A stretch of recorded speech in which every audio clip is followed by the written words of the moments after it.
Oi, oi, aqui é o Marcos e eu acabei de acordar com uma decisão aqui na minha cabeça. Acabou a sua dúvida e o seu sofrimento, porque hoje, além de te fazer entender o processo de separação de frequências de uma vez por todas, eu vou te dar um passo a passo bonitinho para você aprender a fazer o processo do jeito certo. Então, sem mais pro momento, vamos pra tela. Bom, nada melhor do que começar do começo. A primeira coisa que todo mundo deveria saber sobre a separação de frequências nas imagens é o que significa, afinal, essa tal de frequência. Para entender isso, vamos dar uma olhada nessa imagem aqui no nível dos pixels mesmo, bem ampliada. Se você analisar aqui e eu te perguntar com qual frequência você acha que os pixels dessa imagem estão alternando, sem eu te explicar nada, você vai me dizer que os pixels da imagem não mudam, não alternam, porque eles são sempre os mesmos pixels. Portanto, se eu te perguntasse qual a frequência que você imagina que essa imagem tem nesse momento, que os pixels dessa imagem têm nesse momento, você provavelmente me diria que é uma baixa frequência, porque alterna muito pouco e no caso aqui não alterna em nada. Agora, se eu te mostrar essa outra imagem aqui, os pixels da imagem alternam em qual frequência? Se você analisar aqui, eu tenho vários pixels da mesma cor, depois eu tenho vários pixels da outra cor, né, de uma outra mesma cor, depois eu volto novamente para a mesma cor, depois eu alterno novamente para outra cor, e aí eu posso te dizer que, no tamanho da imagem, analisando os pixels, essa imagem alterna os pixels com uma baixa frequência, porque ele alterna em intervalos grandes. Eu tenho vários pixels da mesma cor para depois ter vários pixels de uma outra cor, e assim por diante eu vou alternando numa baixa frequência. Agora dá uma olhada nessa outra imagem aqui. Se você analisar pixel a pixel, com qual frequência esses pixels alternam? Você vai ver que os pixels estão alternando a todo momento. Se eu mover aqui a minha ferramenta de conta-gotas na imagem, eu vou verificar ali que os pixels estão variando com uma larga amplitude, ou seja, ele é branco, depois ele é preto, depois ele é branco, depois ele é preto, depois ele é branco, depois ele é preto, numa frequência alta. Então, baixa e alta frequência numa imagem, as frequências de uma imagem, determina a frequência com que os pixels vão alternar naquela imagem. E o que significa isso para o tratamento de imagens aqui? Significa que quando eu pego uma foto real, onde eu tenho lá, por exemplo, um rosto, uma pele, e eu analisar esse rosto e essa pele, eu vou ter ali combinadas informações ou pixels de alta frequência e de baixa frequência. Se eu analisar só a cor da pele, essa cor de pele vai estar alternando com que frequência? Com baixa frequência, porque praticamente é um tom suave que vai ali alternando suavemente no decorrer da pele. Agora, se eu considerar e olhar somente para a textura da pele, eu vou ver uma informação ou vou ver pixels alternando em alta frequência, porque esses pixels alternam em um curto espaço dentro da imagem com bastante frequência. E agora isso já me leva para a segunda coisa que todo mundo deveria saber sobre a separação de frequências nas imagens, que é para que serve essa tal de separação de frequências. A única razão de eu querer separar a textura de uma imagem das cores e os tons dessa mesma imagem é para poder tratar cada tipo de informação separadamente na edição. Na prática, a separação serve para qualquer situação onde você quer aplicar um tipo de ajuste na textura, nos contornos e nos detalhes, e um outro tipo de ajuste nas cores e nos tons daquela imagem. A aplicação mais comum da separação de frequências, eu acho que todo mundo sabe, é o tratamento de pele. Com uma separação de frequências bem feita no Photoshop, eu consigo deixar a pele mais lisinha e homogênea sem perder a textura da pele e principalmente sem perder o volume da pele. Mais pra frente eu vou falar mais disso e vou mostrar o passo a passo, então segura aí, tá? Um outro uso bem legal é para desamassar a roupa. E você ainda pode usar para fotos de comida, entre outras coisas que eu vou deixar para você pensar aí, porque nesse vídeo a gente vai seguir mais voltado mesmo para o exemplo da pele no Photoshop. E isso já me leva para a terceira coisa que todo mundo deveria saber sobre a separação de frequências nas imagens, que é: plugins e aquelas receitinhas de preguiçoso não funcionam. A promessa é tentadora, mas o resultado das fórmulas mágicas não é igual a uma boa separação de frequências. Lá no começo, a gente editava imagens e usava uns plugins para alisar a pele. Aquilo fica lindo, com aquela pele maravilhosa de plástico. Fica tipo boneco de cera, sabe? Acho que até boneco de cera tem mais textura na pele do que aquilo que eu fazia. E não era só eu não, hein? Muita gente usava plugin e eu tô aqui trocentos anos depois e até hoje a galera tem exatamente a mesma preguiça que eu tinha e fica procurando tutorial mais fácil na internet. Não dá, galera, não dá. Olha, se tu não tem vontade de ser fotógrafo, beleza, vai ser feliz, meu, de boa. Eu tô falando fotógrafo, mas quem é só editor de imagens é a mesma coisa.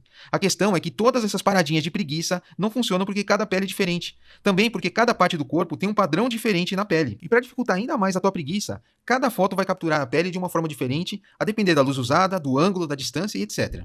Então a separação de frequências tem um propósito e não inventaram ainda um jeito de ter o mesmo resultado e o mesmo controle com nenhuma outra técnica de preguiçoso. Então a separação de frequências é realmente necessária e é o processo profissional para tratamento de pele. E isso já me leva para a quarta coisa que todo mundo deveria saber sobre a separação de frequências, que é: existem coisas para fazer antes e para fazer depois da separação de frequência. E mais, a ordem dentro do seu fluxo faz toda a diferença. Isso aqui não é um vídeo sobre fluxo, tá? Mas como eu sei que você está interessado no tratamento de pele com separação de frequências, eu vou resumir aqui e vou dizer que antes de separar as frequências, você tem que sempre limpar as espinhas e as marquinhas na pele. A lógica por trás disso é que essas marcas estão nas duas frequências, então nada mais lógico que limpar antes de separar para não ter que fazer o trabalho duplicado depois, cuidando do mesmo defeito nas duas camadas. Daí sim, com essas marquinhas removidas é que você vai separar as frequências e logicamente você tem que editar cada uma delas, tá? Não é só separar as frequências, mas depois eu falo disso, vou te mostrar aqui o passo a passo. E agora me lembrei que a quinta coisa que todo mundo deveria saber sobre a separação de frequências é como funciona o processo de separação de frequências no Photoshop. Como que é o passo a passo? Isso está em algum menu, tem algum filtro ou o quê? Eu sei que no fundo, você queria apertar um botão e pá, a pele está pronta, tudo lindo, tudo maravilhoso. Até eu queria. Mas para um trabalho de alto nível, só a separação de frequências salva. A lógica aqui do processo é simples. Eu vou usar um filtro para escolher o que eu vou colocar na baixa frequência, então eu defino primeiro a baixa frequência, e depois eu vou mandar o Photoshop calcular a diferença entre a imagem original, onde não foi feito nada, não foi separada a frequência ainda, e a camada que já tem a baixa frequência, aquela camada que eu acabei de criar com a baixa frequência, tá? E o resultado desse cálculo eu vou jogar numa terceira camada, que eu vou chamar de alta frequência. Daí, é só empilhar a camada alta em cima da camada baixa que eu criei, as duas que eu criei, e começar a editar cada uma delas separadamente do jeito que eu quiser. Bora pro passo a passo? Então pega aí uma imagem que já esteja no ponto para fazer a separação de frequências. Lembra que existem coisas que você tem que fazer antes, coisas que você tem que fazer depois, mas agora a gente vai focar mesmo aqui na separação de frequências, tá? Então gera aí uma camada mesclada que tenha todas as informações que você tem empilhadas antes. Vamos supor que você esteja aí fazendo uma edição não destrutiva com várias camadas e agora você vai apertar a tecla de atalho Ctrl Alt Shift E na camada mais alta que você tiver na sua pilha e vai gerar a partir daí uma camada mesclada, tá? A partir dessa camada mesclada nós vamos gerar duas cópias. Então eu vou apertar aqui o Ctrl J duas vezes no teclado, gerando duas cópias. A cópia de cima eu vou chamar de alta e a cópia de baixo eu vou chamar de baixa. Agora a gente clica aqui no olhinho que está ao lado da camada alta para desabilitar a visualização da camada alta, tá? Eu não quero ver a camada alta nesse momento. Agora eu seleciono aqui a camada baixa, vou ao menu Filtro, Desfoque e Desfoque Gaussiano. Eu vou começar aqui o desfoque a partir do zero, tá? Coloca o raio no zero e começa a aumentar a partir do zero. Coloca a sua imagem, essa visualização pequenininha aqui, coloca ela numa área que tenha textura de pele, tá? Se você está limpando a pele, coloca numa área que tenha textura de pele e vai aumentando o raio a partir do zero até o ponto onde você encontrar que a textura de pele sumiu, tá? O ponto aí é onde a textura de pele sumir e se tornar aquilo uma área borrada, a textura deixar de ser detalhada e se tornar borrada. Você pode julgar por essa miniaturazinha que tem na tela do desfoque gaussiano ou pela imagem como um todo, ativando e desativando aí a visualização lá na imagem. Pode clicar OK. Agora clica na camada alta para selecionar ela e clica no olhinho ali ao lado dela para visualizar novamente essa camada. Vai lá no menu Imagem e em Aplicar Imagem. No campo Origem, você vai ver aí o nome da sua imagem, tá? O nome que tem esse teu arquivo da foto aí que você abriu. Na camada, no campo Camada, você seleciona a camada baixa. O canal você coloca aí o RGB, o inverter tem que estar desmarcado, mesclagem você vai colocar subtrair, opacidade em 100, escala em 2, deslocamento em 128, desmarca o preservar transparência e desmarca também máscara, tá? E dá um OK aí para aplicar. Daí você vai ver que essa camada alta vai ser agora uma camada cinza, ela vai ter a miniatura ali parecendo cinza e aparentemente a imagem vai ficar esquisita. Mas agora você tem que mudar o modo de mesclagem dessa camada para luz linear. Beleza, terminei, vou embora. Mentira, porque agora eu ainda vou te mostrar mais duas coisas que talvez sejam as mais importantes e que eu deixei por último não por acaso. Pensa, eu já tenho uma camada só com a baixa frequência e uma camada só com a alta frequência. Agora eu posso começar a editar, certo? Mas e se eu for novo nisso? E se eu fiquei na dúvida lá no desfoque gaussiano, como que eu posso conferir se está bem feito ou está mal feito aqui o meu processo de separação de frequências? Antes de te mostrar, já deixa o like aí no vídeo, por favor. Porque aí eu vou olhar assim, vou olhar nesse vídeo e vou falar assim, nossa, quanto like? Quanto like? Eu acho que vou gravar mais vídeo para essa galera. Deixa o like para me ajudar, porque isso vai te ajudar também. A rede social vai mostrando para você mais conteúdo relacionado àquilo que você curte. Então, quanto mais você curtir o conteúdo que te interessa, mais conteúdo você vai ver do mesmo, tá? Vamos voltar aqui. Qual é a importância de fazer aqui o processo de separação de frequências do jeito certo? Por que eu estou te ensinando a conferir o processo? Porque na hora do desfoque gaussiano, há ali um julgamento subjetivo. É um julgamento visual que cada pessoa poderá fazer de um jeito. Inclusive, se a mesma pessoa fizer algumas vezes, talvez ela escolha ali um valor de raio diferente, que vai resultar numa separação de frequências diferente. E que diferença é essa? Se você utilizar um valor mais alto do que o necessário, você vai colocar na camada de alta frequência um pouco dos pixels que são naturalmente de baixa frequência. E se você usar um valor baixo demais, ali no raio, você vai acabar deixando na camada de baixa frequência uma parte da informação, uma parte dos pixels que deveriam ir para a camada de alta frequência. E isso, no momento da edição, vai te dar mais trabalho, porque você vai ter que, aonde você considera que deveria ser uma edição da alta frequência, por exemplo, a textura da pele, você vai descobrindo durante a edição que, na verdade, aquela textura que você queria mexer na alta frequência, ao invés de ir para a camada de alta frequência, acabou indo para a camada de baixa frequência. Como você confere isso, então, aqui, de uma maneira mais mensurável, vamos dizer assim, né? Então, uma forma de você conferir na prática aqui é ampliar a foto em visualização 100%, você aperta aí no teclado Ctrl+1, tá? Esse é a tecla de atalho para você conseguir visualizar a sua foto em 100%, você vai ver aqui também na janela do Photoshop a indicação aqui 100%, tá? E com essa visualização de 100% da sua imagem, você vai começar a prestar atenção em algum detalhe da imagem, alguma coisa que você considera e que é óbvio que seja alta frequência, e você vai começar a ligar e desligar a camada de alta frequência através do olhinho aqui, ó.